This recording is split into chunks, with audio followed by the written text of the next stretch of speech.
In today's video, I'm going to attempt at installing one of the skylights. But before I do that, I have got to first attempt at making one of the surrounds waterproof. And as I keep telling you lot, I am by no means an expert on anything. I have really no clue what I'm doing 99% of the day. I just do an above average job as making it look like everything is good on the surface, when in actual fact, everything is falling apart. So you are going to witness me just absolutely sending it and attempting to install this skylight. And my thought is, with all of you lot's brains, it is better than just one brain. So please, if you have any suggestions, ideas of how to improve what I'm doing, just let me know in the comments, because this isn't a how-to. I've never seen someone make a skylight into a window, and I really think this could be something that people do a lot more often. So let me know any improvements that I can do. Well, obviously when you're watching this, I will have already done all of this work, but the thing is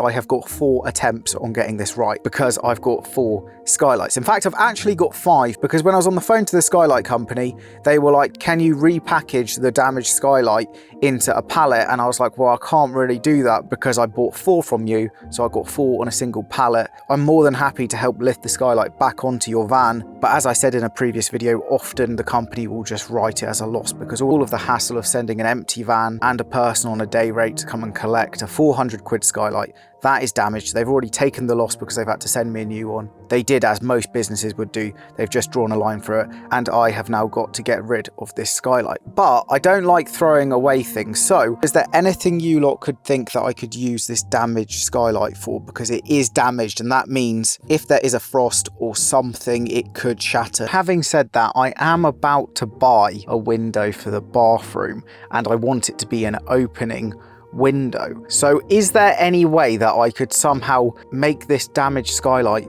into that window, because the chipped edge is on the top surface layer? Is there any way that I can remove the top layer and then have the double glazed casement unit below, and then kind of create a frame around that, and therefore I could make my own window frame, my own opening mechanism, and then I have saved 300 quid on that window? I also am quite glad that skylight arrived damaged, because the replacement one has been delivered on a single pallet, and therefore I can use that pallet to transport the 3 remaining good skylights, which sort of means that I damaged my ladder for no reason. However, I think I still will use the ladder to transport it, because it was actually surprised me how easy it was to use. Also, on this pallet, it had the weight of that skylight, and I was actually pretty close when I said 80 kilograms, because each skylight weighs 76 kilograms, which is not only very heavy, but also the fact that is a 2.20 m by 80 centimeter weight, and it is not just like a weight that would be at the gym. It honestly feels more like 490 kilograms, and I'm honestly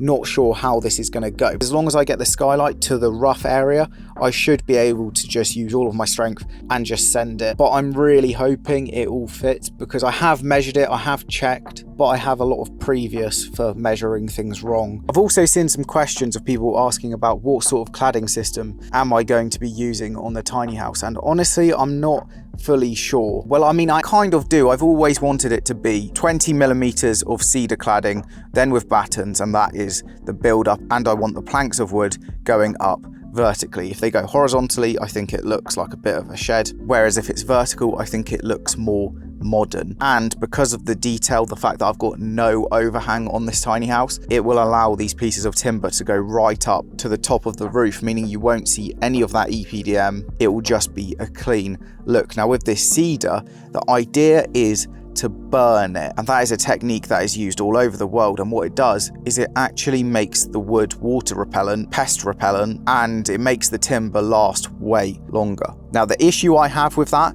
is it involves burning 3 pieces of timber at a time in a triangle, but the thing is, after all of that effort and you get this charred timber look, it does kind of look like just painted timber. And if you can remember that infill panel that I did next to the private gate, that is just 4x2, that is painted matte black, and I think it looks really good. So there is that idea that I could just buy normal timber that has an overlap and just paint it, which would be so much easier. But is that just laziness talking? And remember, I have got a lot of skylights, and therefore that's going to reduce the surface area that the timber is going on. Another thing that is worth remembering is that I'm not going to be cladding the back wall, and the reason for this is I don't really see the point in spending a load of money on wooden cladding, aluminium cladding, whatever system, on a wall that is just not visible. You will never see it, and therefore that's a way that I can save quite a bit of money, is by trying to come up with a really cheap, simple fix to clad that back wall. The only issue with that is I still haven't found the cheapest way of cladding. They all seem to be roughly the same price. So if you have any suggestions,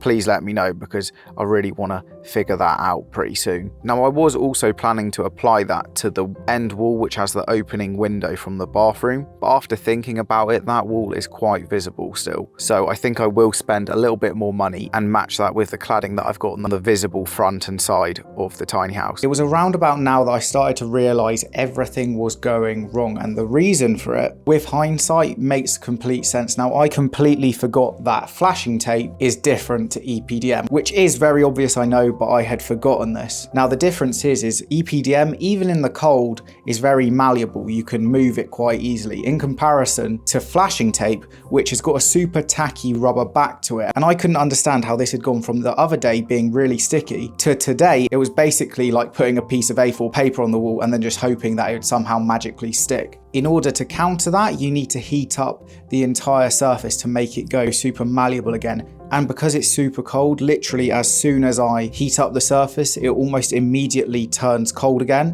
which is extremely annoying. Another thing that's annoying is this was the last roll of 225mm flashing tape that they had in stock. So I've got more rolls on order, but I basically didn't have enough tape to mess up. And pretty much the first piece of tape that I laid, I messed up a bit. So I started to think, do you know what? I'm going to write this off as a loss already, and I'm just going to use this as an attempt, which actually has worked perfectly because I've learned a lot in the process. The first one is the hot end of a heat gun is extremely hot, and the entire part of my hand has now delaminated. And that is exactly what the flashing tape has been doing in places, because I didn't manage to heat it up enough, and therefore it wasn't adhering to the upstand and the Tyvek. Now remember, I do not know what I'm doing, so please, if you have any suggestions, ideas, or things that I'm doing seriously wrong, or you can think, oh, you should try and do this when you redo it, please let me know, because I do not want to mess this up. And just remember, everything that you're seeing now, I don't really care about what I'm doing, because at this point I knew that I'd probably redo it tomorrow. Now, if you're thinking, Chris, you've put staples where the glass is going to sit,